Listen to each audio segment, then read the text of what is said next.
what's up? Chris from Schoen Roofing, and today we are at a roof leak and discovered something on the roof that doesn't have to do with the leak, but is definitely a major cause of concern. We have high winds this time of year where I'm from, causes all sorts of stuff to happen that normally wouldn't be an issue. All right, I'm gonna flip the camera around and show you guys what's up. Okay, we have a standard TPO roof.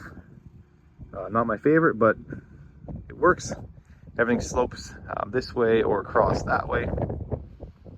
And came up, there's a couple leaks. But then I saw this at a unit, is that this soft connector is pushed way to one side and tight on this side. So this should be even across so it has some expansion room. Then I looked at the sleeper that it's on and noticed that here's the dirt outline, it's right here. So this sleeper has moved. I'm like, uh-oh, that's not good. So first of all, these sleepers should be built into the roof. This unit's sitting on the sleepers and then like screwed down. So everything's fastened so that that can't slide. I'm like, that slid. Oh, baby. Here's the old sleeper mark over here. I don't even know what this is sitting on at this point. So I keep coming around and here's the sleeper.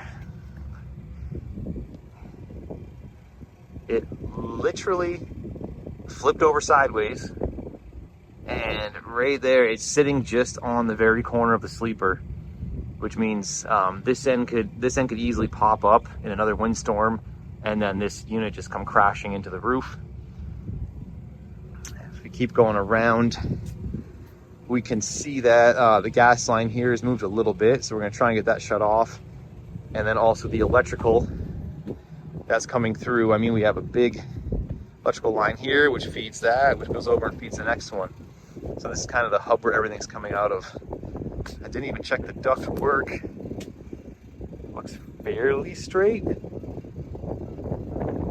doesn't look too messed up, and I believe that's because of this soft expansion section here stopped this whole duct from twisting with it, possibly getting ripped out. This is what can happen in the 90, 100K windstorms out here in Southern Ontario. All right, I hope you enjoyed that little wacky roof call that I went on. And just don't underestimate the power of the wind when it comes to anything exterior. This is obviously a wind trap on this roof.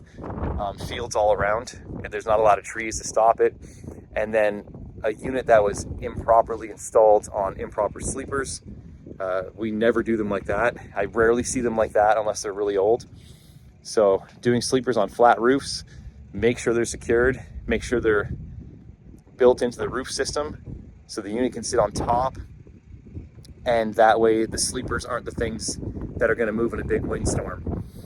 Because yeah, this is the first time I've seen this and wanted to share it with you. So thanks for watching. If you enjoyed, please share it with all your crazy contractor friends, and we will see you next time.